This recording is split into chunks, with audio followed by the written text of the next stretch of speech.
जय हिंद दोस्तों, मेरा नाम है रामकेश चौधरी और आज अपन बात करने वाले हैं 2016 की जो राजस्थान जेई की भर्ती हुई थी उसके मैकेनिकल ब्रांच डिप्लोमा का पेपर आज अपन आपके लिए लेके आए हैं। इसमें अपन इसके 2016 में जो पेपर आया था मैकेनिकल जेई का उसके सारे क्वेश्चंस डिप्लोमा स्ट्रीम के ओनली इंजीनियरिंग के उनका कंप्लीटली सॉल्यूशन आज अपन इस वीडियो में देखने वाले हैं। और अगर आप चाहते हैं कि उसका जो जीके का पोर्शन था जो फर्स्ट 40 क्वेश्चन थे उनका भी सॉल्यूशन मैं आपको बताऊं, वो भी मैं आपको करवाऊं, तो उसके लिए क्या करना है, उसके लिए आपको कमेंट बॉक्स में जाके कमेंट करना है कि सर उसका भी सॉल्यूशन हमें प्रोवाइड करवा दीजिए और इन क्वेश्चनों को भी आप हमारे लिए सॉल्व कर दीजिए, या फिर उनको आप नेट पर या कहीं से बुक से भी पढ़ सकते हैं। काफ़ी आसान से क्वेश्चन थे राजस्थान जीके के, जो कि राजस्थान जेई 2016 के पेपर में जो राजस्थान स्टाफ सिलेक्शन बोर्ड ने जयपुर ने उसको अपन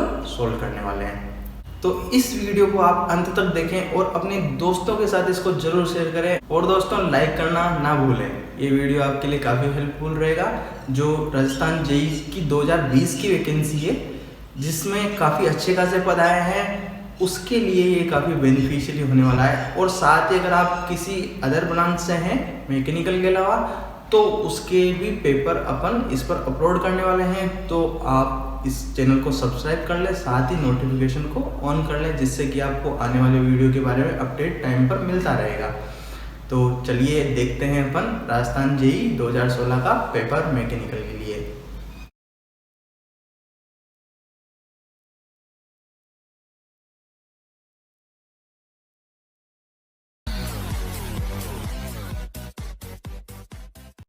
ये है अपने मैकेनिकल डिप्लोमा 2016 का जो पेपर हुआ था जेईएन का, वो इसमें आप देख सकते हैं कि यहाँ पर 120 क्वेश्चंस आए थे 2 घंटे के लिए। 2 घंटे में अपन को 120 क्वेश्चन करने थे। टाइमिंग दिया हुआ है 2 घंटे का। क्वेश्चन से 120 और 120 नंबर के क्वेश्चन हैं। इसके लिए दिशा निर्देश दिए हुए हैं। सबसे पहले अगर आप कहीं पर भी कोई सा भी एग्ज़ाम देते हैं तो ये इंस्ट्रक्शंस ज़रूर पढ़ें। इन इंस्ट्रक्शन से पता लगता है कि आपको कितने नंबर के किस क्वेश्चन के कितने नंबर है और साथ ही माइनस मार्किंग है या नहीं। अगर ये पढ़ लेंगे आप तो इससे आपको पेपर करने में काफ़ी इजी रहेगा, क्योंकि अगर माइनस मार्किंग नहीं है तो आप उस पेपर के सारे क्वेश्चन अटेम्प्ट कर सकते हैं, और अगर माइनस मार्किंग है तो आपको केवल वही क्वेश्चन अटेम्प्ट करने हैं जो आपको आते हैं। अब अपन चलते हैं अपने मेन टारगेट पर। अपना मेन टारगेट क्या है? ओनली टेक्निकल के क्वेश्चंस का सॉल्यूशन करना। यहाँ पर इसमें क्वेश्चन 1 से 40 तक, क्वेश्चन 1 से 40 तक जो क्वेश्चन दिए हुए हैं उनमें ओनली इसने दिया है राजस्थान जीके। अब अगर आप चाहते हैं कि मैं आपको राजस्थान जीके के भी क्वेश्चन सोल्व करवाऊं, इनको भी आपको एक्सप्लेन करके समझाऊं, तो आप कमेंट बॉक्स में करके कमेंट और बता सकते हैं। इसके लिए मैं दूसरा वीडियो दूसरा लेक्चर बना दूंगा। आज अपन करने वाले हैं ओनली टेक्निकल के पोर्शन को, जिसमें अपने क्वेश्चन नंबर 41 से स्टार्ट है मैकेनिकल। तो चलिए चलते हैं 41 पर। अब अपन पहुंच चुके हैं अपने क्वेश्चन नंबर 41 पर। अगर आप इस वीडियो को देख रहे हैं तो लाइक ज़रूर करें और साथ ही अपने दोस्तों के साथ ज़्यादा से ज़्यादा शेयर करें। दोस्तों, इतना एफर्ट देने के बाद भी अगर आप इसको लाइक नहीं करते हैं तो ये क्या है, एक पॉजिटिविटी वाली फीलिंग नहीं आती, क्योंकि इतनी मेहनत करने के बाद भी अगर आप लाइक नहीं करते हैं और दोस्तों के साथ शेयर नहीं करते हैं तो थोड़ी सी पॉजिटिविटी बनी रहती है अगर लाइक और शेयर मिलते रहें तो। अब देखते हैं अपना question number first. Question number first में दिया हुआ है the viscosity of liquid increase with temperature. मतलब क्वेश्चन का मैं मतलब समझाता हुआ चलता हूँ आपको। आप अगर हिंदी में पढ़ना है तो नीचे हिंदी में भी आ रहा है, हिंदी में आप पढ़ सकते हैं इसको, कि लिक्विड की विस्कोसिटी इंक्रीज होती है टेम्परेचर के साथ। यहाँ पर लिखा हुआ है लिक्विड इंक्रीज विद टेम्परेचर। तो अब अपन बात करते हैं लिक्विड की। अगर लिक्विड में बोलता हूँ तो वहाँ पर वाटर लेंगे, तो इसने बोला है कि लिक्विड की इंक्रीज होती है टेम्परेचर के साथ विस्कोसिटी, तो ये तो होता नहीं है। जैसे टेम्परेचर बढ़ाते हैं तो लिक्विड की विस्कोसिटी कम हो जाती है। दूसरे ऑप्शन पे चलते हैं, fluid decrease with temperature. Viscosity fluid की डिक्रीज होती है टेम्परेचर के साथ। अब दूसरे ऑप्शन के अनुसार अपन देखते हैं कि फ्लूइड में अपन वाटर को भी लेते हैं, लिक्विड को भी लेते हैं और गैस को भी लेते हैं। तो यहाँ पर इसका कोई सेटिस्फेक्शन नहीं है। जहाँ पर फ्लूइड आ गया, ऐसे ही तीसरे ऑप्शन में भी आया हुआ है fluid increase with temperature viscosity. तो इन दोनों को अपन नेग्लेक्ट करेंगे, क्योंकि यहाँ पर फ्लूइड में अपने पास लिक्विड भी है और गैस भी है। अगर आपको इसको कम्प्लीटली थ्योरेटिकली पोर्शन को समझना है ना, तो आप चैनल में जाइए और वहाँ पर आप फ्लूइड मैकेनिक्स का लेक्चर देखिए, आपको बिंदास समझ में आएगा पूरा सब कुछ। काफ़ी एक्सप्लेन करके वहाँ पर मैंने थ्योरेटिकल लेक्चर डाले हुए हैं, वहाँ से आप इसको कवर कर सकते हैं। अब चौथा ऑप्शन देखते हैं अपन। चौथे ऑप्शन में दिया हुआ है गैसेस इंक्रीज विद टेम्परेचर। इसने बोला कि गैस की विस्कोसिटी टेम्परेचर के साथ बढ़ जाती है, इंक्रीज हो जाती है। तो हाँ, मैं बोलूँगा कि हाँ, जैसे ही टेम्परेचर बढ़ता है गैस का, तो विस्कोसिटी वहाँ पर बढ़ जाती है। अब ये कैसे फिनोमेना कैसे होता है? ये फिनोमेना अपने ऐसे होता है कि जैसे ही अपने टेम्परेचर बढ़ाया किसी गैस का, तो वहाँ पर उसके मोशन करने लगते हैं पार्टिकल्स गैस के, और उनकी गति तेज हो जाती है। जैसे ही गति तेज होगी तो एक पार्टिकल दूसरे पार्टिकल से टच हो रहा है तो उसकी स्पीड काफ़ी बढ़ जाती है। जब टच होने की स्पीड बढ़ जाएगी तो वो क्या है, रेजिस्टेंस बढ़ जाएगा। जैसे रेजिस्टेंस बढ़ा, विस्कोसिटी ऑटोमेटिक इंक्रीज हो गई। तो यहाँ पर अपने आंसर हो जाएगा चौथा कि गैस बढ़ती है तापक्रम के साथ साथ, विस्कोसिटी गैस की बढ़ती है तापक्रम के साथ साथ। अब अपन चलते हैं अपने क्वेश्चन नंबर 42 पर। क्वेश्चन नंबर 42 में उसने बोला local atmospheric pressure is measured by. Option में दिए हुए हैं बैरोमीटर, अल्टीमीटर, हाइड्रोमीटर और हाइग्रोमीटर। उसने बोला कि लोकल वायुमंडल का दाब किससे नापते हैं आप?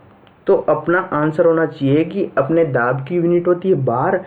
तो यहाँ पर मेजरिंग जो डिवाइस इंस्ट्रूमेंट होता है जिससे अपन प्रेशर मेजर करते हैं, उसको अपन बोलते हैं बैरोमीटर। तो यहाँ पर हो जाएगा आंसर 1 बैरोमीटर। अब अपना नेक्स्ट क्वेश्चन अपन क्वेश्चन 43 में क्या बोल रखा है, ये अपन से पूछ रहा है कि द फोर्स एक्सर्टेड बाय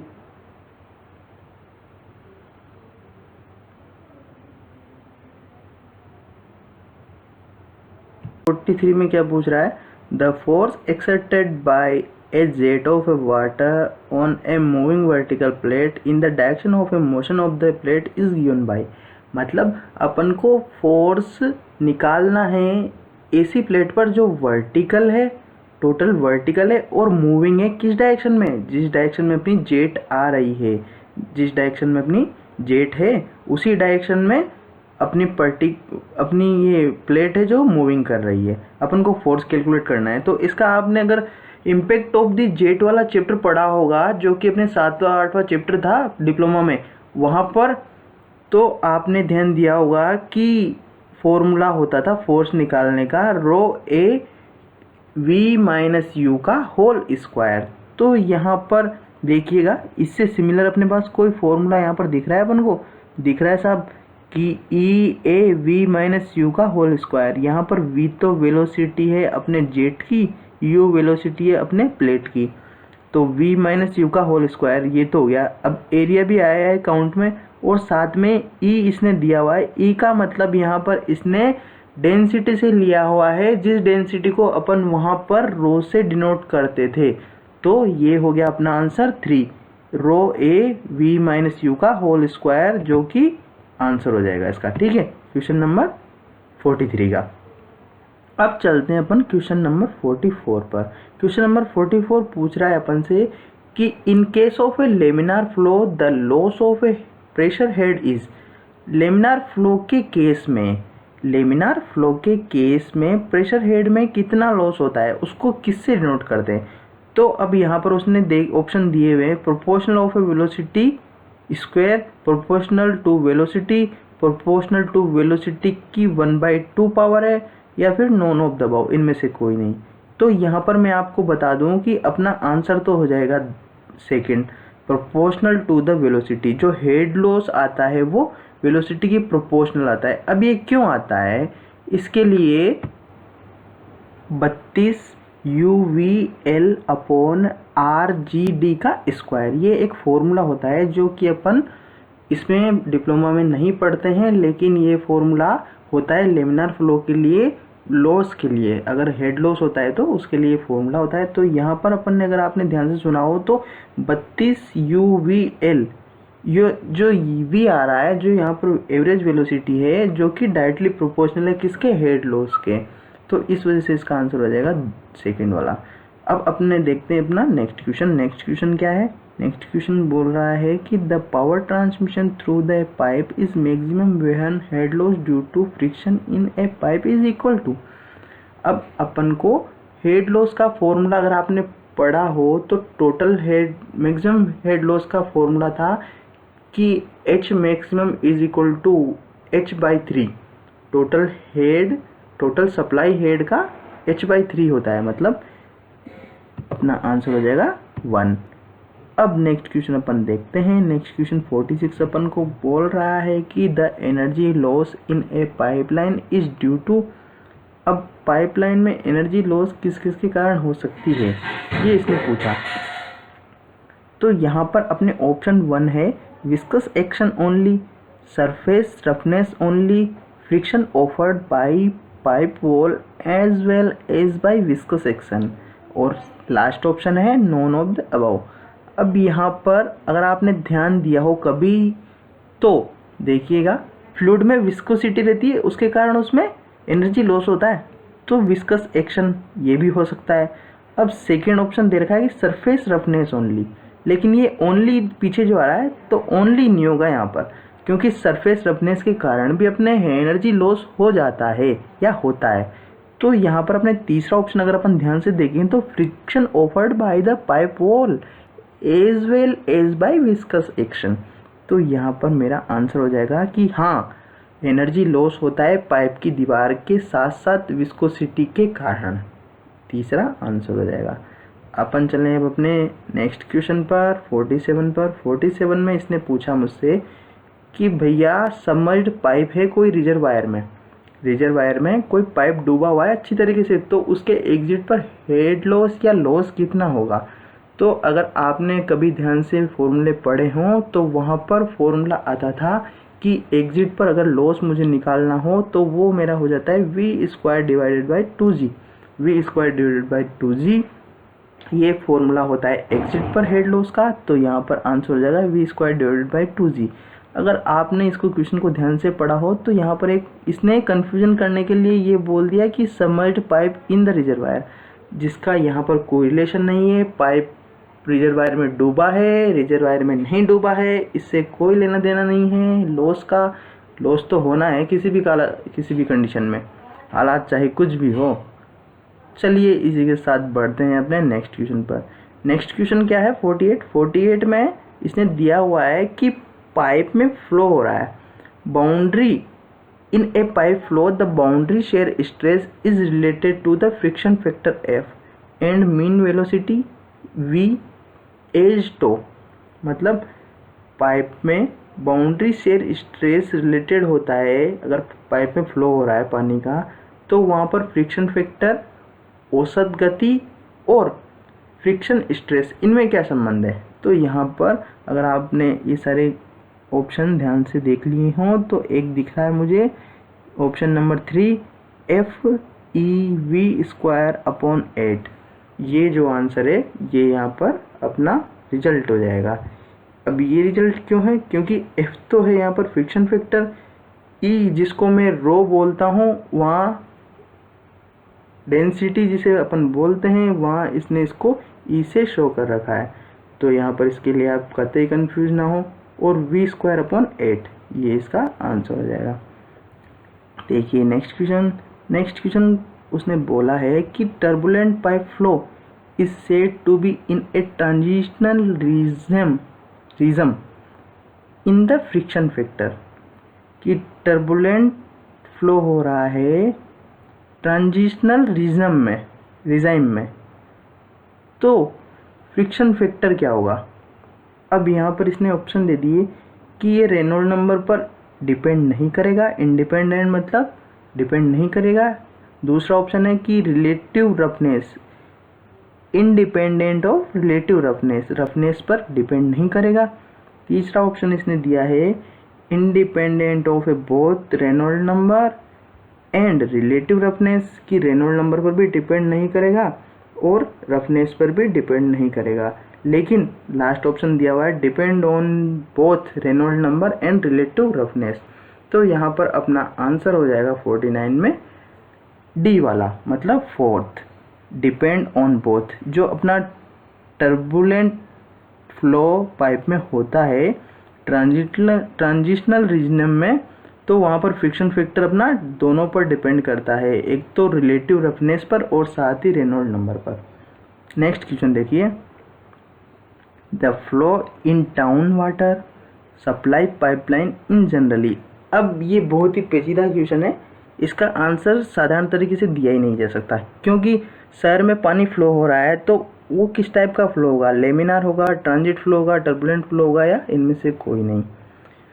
तो अब आपने अगर देखा हो कि पाइप में अगर पानी फ्लो हो रहा है किसी भी शहर में, तो वहाँ पर पानी को सप्लाई करते हैं जैसे ही, तो वो सीधा छक्के छूटता हुआ जाता है पाइप में पानी, समझ रहे हो आप, फुल स्पीड से। तो वो टर्बुलेंट भी हो सकता है, ट्रांजिट भी हो सकता है, या लेमिनार तो होगा ही नहीं। लेकिन ट्रांजिट और टर्बुलेंट इन दोनों में से एक अपन लगा सकते हैं, लेकिन खास करके अपना जो फोकस है वो टर्बुलेंट पे होना चाहिए। इसका रीज़न क्या है, क्योंकि जो फ्लो होगा वो एकदम से जितनी ज़्यादा स्पीड से होगा तो उसमें भंवरधाराएँ बनने की कोशिश रहेगी, भंवरधाराएँ बनेगी, तो वहाँ पर वो फ्लो हो जाएगा अपना टर्बुलेंट फ्लो। नेक्स्ट क्वेश्चन क्या है, 51 में क्वेश्चन में पूछा है कि लार्ज रेक्टेंगुलर ओरिफिस आपको दिया हुआ है, उसमें डिस्चार्ज का फॉर्मूला क्या है। अब यहाँ पर इन सारे ऑप्शंस को अगर मैं ध्यान से देखता हूँ तो इनमें मुझे तो मेरी नॉलेज के अनुसार तो एक भी आंसर नहीं लग रहा है। इस कारण ये क्या है, इस कारण यह क्वेश्चन पेपर से डिलीट कर दिया गया था। अब इसमें रीज़न क्या हुआ, इसमें रीज़न ये हुआ कि इसका फॉर्मूला तो होता है, अगर लार्ज रेक्टेंगुलर ओरिफिस के लिए मैं डिस्चार्ज का फॉर्मूला याद करूं तो वहाँ पर मेरे पास फॉर्मूला आता है 2/3 CD B/√2G कोष्टक में H2⁻³ माइनस H1⁻³/2। ये जो अंडर रूट लगा हुआ है इसमें ये मिसप्रिंट हो गया था, इस वजह से इस क्वेश्चन को डिलीट कर दिया गया है राजस्थान बोर्ड द्वारा। अब अपन चलते हैं नेक्स्ट क्वेश्चन पर। नेक्स्ट क्वेश्चन क्या है अपना, नेक्स्ट क्वेश्चन है 52। इसमें पूछ रहा है अपन से कि the total head in a flow is the sum of. अपन टोटल हेड की बात करते हैं, जैसे ही टोटल हेड की बात आती है तो मेरे माइंड में सबसे पहले आती है मेरी बर्नौली इक्वेशन। बर्नौली इक्वेशन कौन सी, जो मैंने थ्योरेटिकल लेक्चर में पढ़ी हुई है। थ्योरेटिकल लेक्चर से मतलब है कि अगर आपको पढ़ना है इसको अच्छे से तो आप फ्लूइड मैकेनिक्स की प्लेलिस्ट में जाइए, वहाँ पर बर्नौली इक्वेशन का पूरा लेक्चर है अपना 10-12 मिनट का, वो आप देखेंगे, आपको काफ़ी अच्छे से समझ में आएगा। तो वहाँ पर मैंने इसको अच्छे से डिस्क्राइब किया है। अब यहाँ पर अपन आंसर देते हैं डायरेक्ट कि टोटल हेड की बात करते हैं। जैसे टोटल हेड की बात करते हैं फ्लो में, तो वहाँ पर पीजोमेट्रिक हेड मतलब प्रेशर हेड भी, पीजोमेट्रिक हेड को प्रेशर हेड भी बोलते हैं। वेलोसिटी हेड गति के कारण जो हेड रहेगा, जो एनर्जी रहेगी, और साथ ही डेटम हेड स्थिरता के कारण जो एनर्जी रहेगी, जो हेड रहेगा, ये तीनों को मिला के मेरे टोटल हेड बनता है। तो यहाँ पर आंसर हो जाएगा चौथा। नेक्स्ट क्वेश्चन देखिए, नेक्स्ट क्वेश्चन क्या बोल रहा है, नेक्स्ट क्वेश्चन बोल रहा है कि an orifice meter consist of an orifice of diameter small d in a pipe of a diameter d in a general the CD of the orifice meter is. इसने क्या बोल दिया, इसने बोल दिया कि एक ओरिफिस है, ठीक है, इस ओरिफिस में पाइप का डाया तो कैपिटल D है, ओरिफिस का डाया स्मॉल d है, और ओरिफिस कांस्टेंट CD है, कांस्टेंट ऑफ डिस्चार्ज, जिसको CD से डिनोट करते हैं। तो ये क्या है, ये पूछना चाह रहा है कि ये D/D का इनमें कोई फंक्शन है क्या, कोई रिलेशन है क्या ओरिफिस में। तो यहाँ पर मेरे आंसर आपको मैं डायरेक्ट बता दूँ कि ये ओरिफिस का जो फ्लो होता है ये डिपेंड नहीं करता है, ना तो रेनॉल्ड नंबर पर डिपेंड करता है और ना ही इनके रेशियो पर डिपेंड करता है। पाइप का डाया भी कुछ भी हो, ओरिफिस का डाया भी कुछ भी हो, इस पर डिपेंड नहीं करता है। तो आंसर मेरा चौथा हो जाएगा, independent of small d upon capital D और रेनॉल्ड नंबर। नेक्स्ट क्वेश्चन देखिए, नेक्स्ट क्वेश्चन में क्या पूछ रहा है, द पाइपलाइन, एक पाइपलाइन के द्वारा अधिकतम पावर ट्रांसमिशन कुल head H, head loss friction force HF के द्वारा होगा। तो HF कितना होगा। अभी यही क्वेश्चन अभी अपन ने ऊपर देखा था, आपने ध्यान दिया हो तो वहाँ पर क्वेश्चन की लैंग्वेज बदल दी गई थी, लेकिन क्वेश्चन यही था। अगर आपको वो क्वेश्चन याद है तो आप इसका भी आंसर दे सकते हो। इसका डायरेक्ट सटीक आंसर हो जाएगा H/3। क्या हो जाएगा, H/3 टोटल हेड लॉस का 1/3 होता है मेरे फ्रिक्शन लॉस। नेक्स्ट क्वेश्चन देखिए 55। इसमें क्या पूछ रहा है कि ऑयलर समीकरण का डिफरेंशियल लिखी हुई है, ऑयलर समीकरण की डिफरेंशियल लिखी हुई है। तो इसके लिए भी अगर आपको ऑयलर समीकरण जाननी है तो यहाँ पर भी आप मेरा वो लेक्चर देख सकते हैं, बर्नौली इक्वेशन वाला। वहाँ से ये भी मैंने उसमें अच्छे से समझाई हुई है, तो वहाँ पर जाकर इसको देख सकते हैं। यहाँ पर मैं आंसर देता हूँ आपको।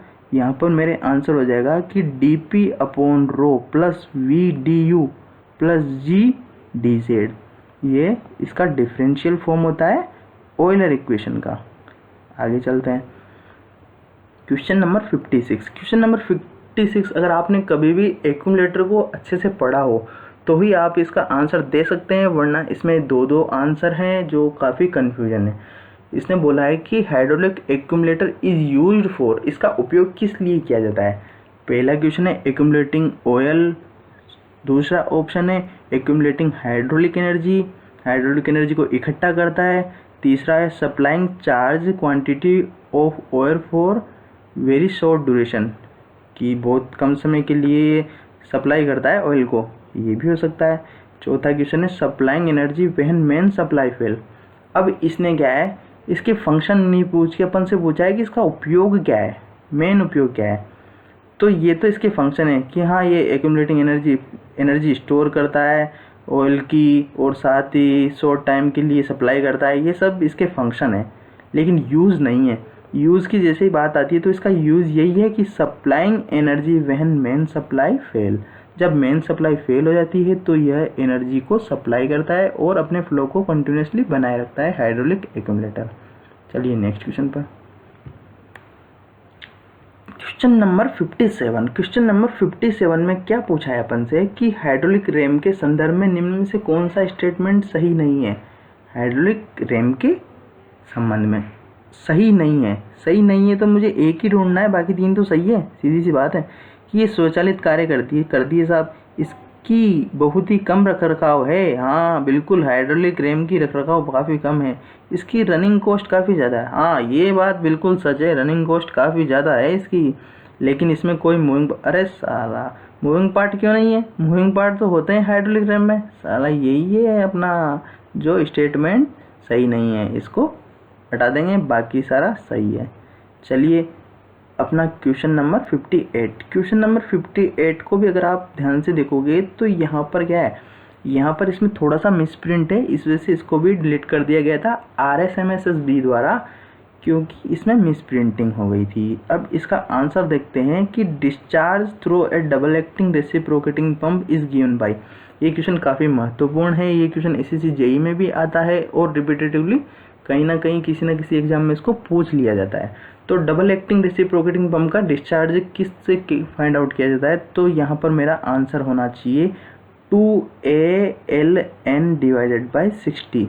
N तो हो गया RPM, L हो गया लेंथ ऑफ स्ट्रोक, A हो गया एरिया, और ये Z की जगह 2 होना चाहिए था तो अपना आंसर हो जाता 3, लेकिन यहाँ पर मिस प्रिंट हो गया, Z प्रिंट हो गया 2 की जगह, तो ये क्वेश्चन डिलीट कर दिया गया। चलिए नेक्स्ट क्वेश्चन पर 59 क्वेश्चन क्या कह रहा है, ये कह रहा है कि reciprocating pump are most suited for where. Reciprocating pump कहाँ पर काफ़ी ज़्यादा यूज़ में लिए जाते हैं या कहाँ पर सूटेबल होते हैं। तो इसमें आप इसके आंसर्स पढ़िए कि ऑपरेटिंग गति काफ़ी अधिक है, कांस्टेंट हेड चाहिए, और सॉरी ये मैं इसको इंग्लिश में पढ़ लूँ तो ज़्यादा बेटर रहेगा शायद। Operating speed very much high, operating speed काफ़ी ज़्यादा है। Constant head are required on main dissipate, मतलब जहाँ पर अपन को कांस्टेंट हेड चाहिए वहाँ पर। ठीक है आगे और पढ़ते हैं तो क्वेश्चन तीसरे में क्या दिया हुआ है, constant supplied are required regardless of a pressure fluctuation.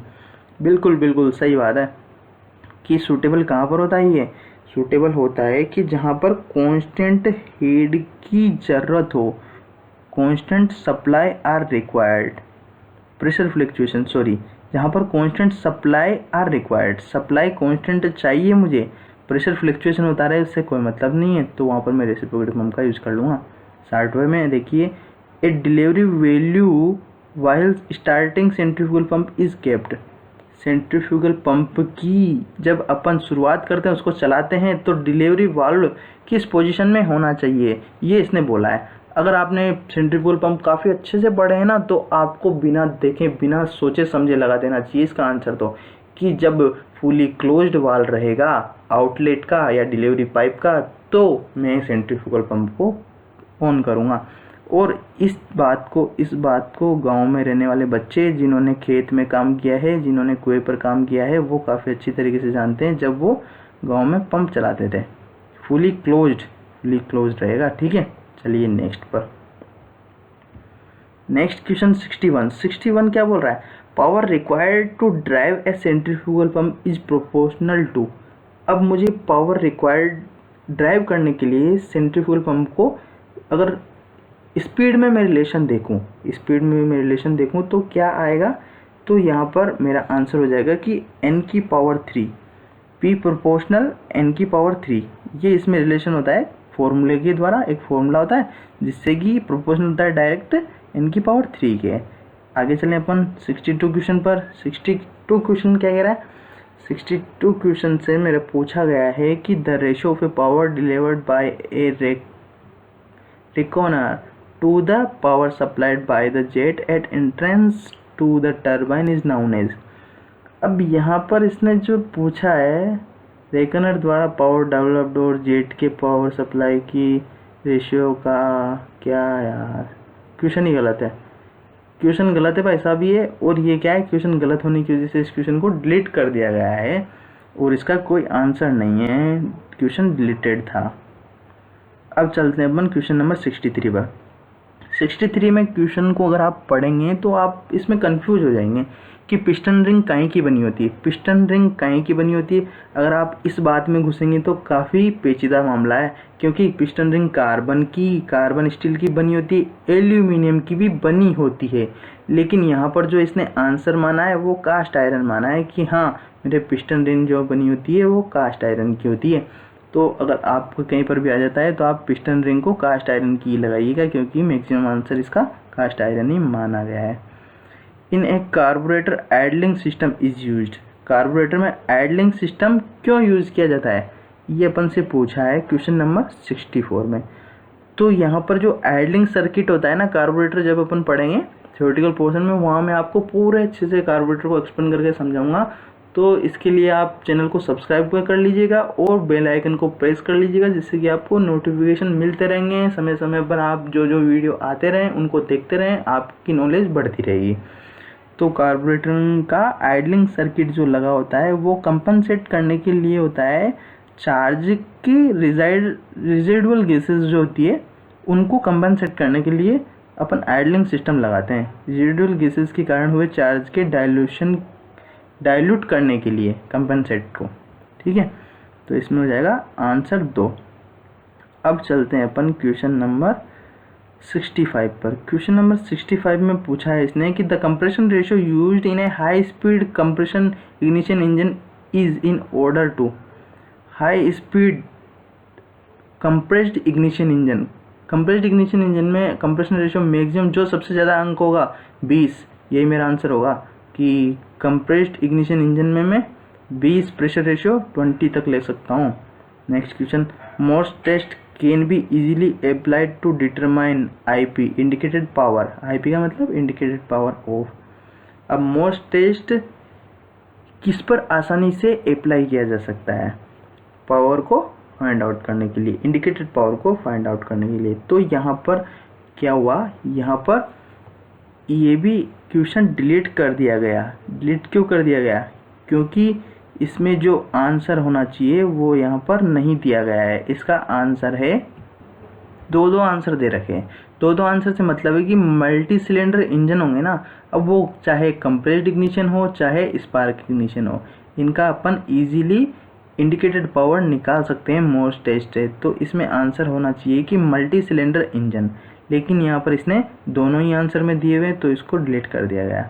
अब देखते हैं अपन क्वेश्चन नंबर 67 पर। 67 में क्या हुआ है, air cooling of engine is preferred because, air cooling की वरीयता क्यों है, क्योंकि इट इज़ कॉम्पैक्ट, यह एक कॉम्पैक्ट है, एयर कूलिंग काफ़ी कॉम्पैक्ट है, इस वजह से इसको वरीयता दी गई है। समझ गए, क्योंकि ये ज़्यादा एफिशिएंट तो नहीं होती, ठंडा होने की रेट को भी कोई कंट्रोल नहीं किया जा सकता, ऊपर में से कोई नहीं, लेकिन ये है कि हाँ ये कॉम्पैक्ट है, जो एयर कूलिंग सिस्टम अपन लगाते हैं वो कॉम्पैक्ट है, ये बात सही है। 68 क्वेश्चन में अपन बात करें कि लुब्रिकेशन सिस्टम काम आता है। चलिए अब अपन इन क्वेश्चनों को पढ़ते जा रहे हैं, इनका आंसर आपको मैं समझाता जा रहा हूँ। इसी के साथ आप अपने एक्सपीरियंस को नीचे कमेंट में कमेंट करके बताते रहें कि हाँ सर हमें काफ़ी अच्छा लग रहा है, आप अच्छी तरीके से हमें समझा रहे हैं, इस तरीके से आप कमेंट करें। और साथ ही इस लेक्चर को अपने दोस्तों के साथ शेयर करें, जिससे कि उनको पता चले कि हाँ नहीं कोई बंदा है जो हमें पढ़ा रहा है वास्तव में। The lubrication system is used, lubrication system काम आता है। ऑप्शन देखिए, डिक्रीज फ्रिक्शन पावर, एफपी का मतलब फ्रिक्शन पावर है, फ्रिक्शन पावर को कम करने में बिल्कुल। कूल द कंपोनेंट, कंपोनेंट को ठंडा करने में बिल्कुल, ये भी सही है। लुब्रिकेट द कंपोनेंट, कंपोनेंट को लुब्रिकेशन करता है, ये भी सही है। तो ऊपर वाले सभी सही है, क्वेश्चन मेरा आंसर हो जाएगा 4। नेक्स्ट क्वेश्चन देखिए, the silencer of an internal combustion engine, silencer क्या काम करता है, इंक्रीज ब्रेक एफिशिएंसी, इसका कोई मतलब नहीं है भाई साहब ब्रेक एफिशिएंसी से। Has no effect on its efficiency, बिल्कुल एफिशिएंसी पर कोई इफेक्ट नहीं पड़ता। रिड्यूसेस नॉइस, साइलेंसर क्या काम आता है, अपने साउंड को कम करने के काम आता है, तो इसमें आंसर हो जाएगा तीसरा, ये साउंड को कम करता है। 69 में देखिए 70 question, knocking tendency in A spark ignition engine reduced with increasing, knocking tendency अगर आपको कम करनी है स्पार्क इग्निशन में, तो आप इंजन की स्पीड बढ़ा दीजिए, जिससे कि उसकी नॉकिंग की आवाज़ कम हो जाएगी। नॉकिंग की आवाज़ से मतलब है कि जो अपने इंजन में फट फट की आवाज़ें आती है ना, उन आवाज़ों को कैसे कम किया जा सकता है, उन आवाज़ों को कम करने के लिए अपन इंजन की स्पीड बढ़ा दें तो वो आवाज़ कम हो जाएगी। अब इसका काफ़ी कुछ है नॉकिंग के बारे में, जो यहाँ पर अपन अगर डिस्क्राइब करेंगे तो वीडियो काफ़ी लंबा हो जाएगा, उसको आप किसी अदर वीडियो में देखिएगा। मेरे पास काफ़ी वीडियोस अवेलेबल हैं, आप देख सकते हैं वहाँ पे जाके। Super charging of IC engine is essential for, super charging की ज़रूरत कहाँ पर है, स्टेशनरी इंजन में, मरीन इंजन में, एयरक्राफ्ट इंजन में, या इनमें से कोई नहीं। अब जो सुपर चार्जिंग का मेथड लागू हुआ था, अगर आपने पढ़ा हो सुपर चार्जिंग, तो वहाँ पर क्या करते हैं अपन, एयर को प्री हीट करके compress high pressure high density पे सप्लाई करते हैं इंजन के सिलेंडर में। ये अपन को आवश्यक होता है जहाँ पर हाई पावर की आवश्यकता हो, तो ये हाई पावर अपन को मैक्सिमम काम आती है एयरक्राफ्ट में, जो हवा में जो इंजन काम करते हैं ना एयरक्राफ्ट में, उनके लिए काम आती है। तो यहाँ पर आंसर हो जाएगा एयरक्राफ्ट इंजन। नेक्स्ट क्वेश्चन देखिए, यहाँ पर क्वेश्चन 72 में ये पूछ रहा है कि एक गैस टरबाइन साइकिल जिसमें अनगिनत बड़ी नंबर ऑफ स्टेज है, मतलब बहुत सारे स्टेजेज है, ऐसी गैस टरबाइन है, तो इसमें कंप्रेशन और इरेक्शन के दौरान कौन सी साइकिल फुलफिल करेगी, ये कौन सी साइकिल पर डिपेंड करेगी।